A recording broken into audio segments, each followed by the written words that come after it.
Good morning everybody, myself Acharya Vishvendra. कुछ question आपसे discuss करूंगा। जैसे फर्स्ट क्वेश्चन है स्ट्रेस इज, तो स्ट्रेस एक स्केलर क्वांटिटी होती है क्योंकि magnitude of force per unit area है, तो डायरेक्शन वगैरह का इसमें इन्वॉल्वमेंट नहीं है, तो इसलिए स्केलर ये स्केलर क्वांटिटी है। Next question is strain is ratio of, तो strain is basically change in parameter by original parameter, तो ये स्ट्रेन का इसमें डेफिनेशन आ जाएगा। Next is SI unit of stress is, तो ये होता है newton per metre square.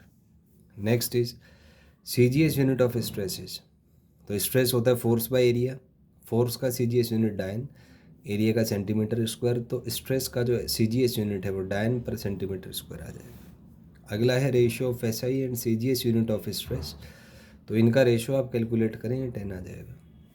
Next is SI unit of strain is, तो स्ट्रेन यूनिटलेस होता है, तो इसका कोई यूनिट यहाँ पे नहीं होगा। Next is CGS unit of strain is, तो यूनिटलेस है, कोई यूनिट नहीं होगा।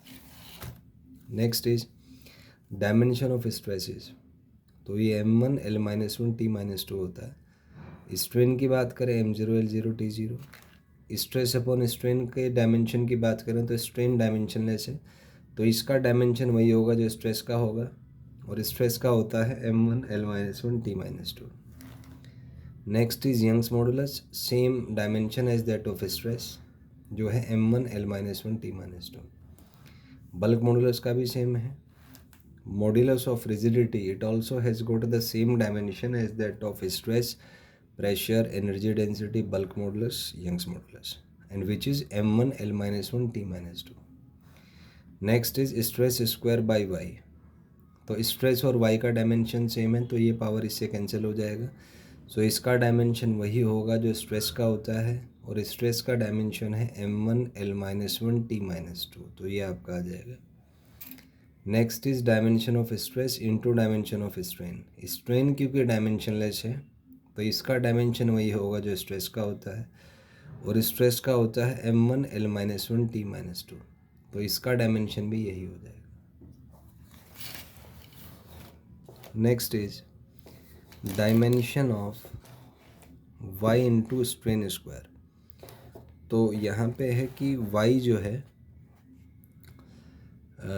स्ट्रेन का क्योंकि डायमेंशन नहीं होता, तो इस फिजिकल क्वांटिटी का डायमेंशन वही होगा जो यंग्स मॉडुलस का है, और यंग्स मॉडुलस का डायमेंशन होता है m1 L-1 T-2, तो ये इसका डायमेंशन आ जाएगा। Next is stress square by Y square, तो स्ट्रेस और यंग्स मॉडुलस क्योंकि डायमेंशनली सेम होते हैं, तो ये फिजिकल क्वांटिटी डायमेंशनलेस आएगी, which is m0 L0 T0।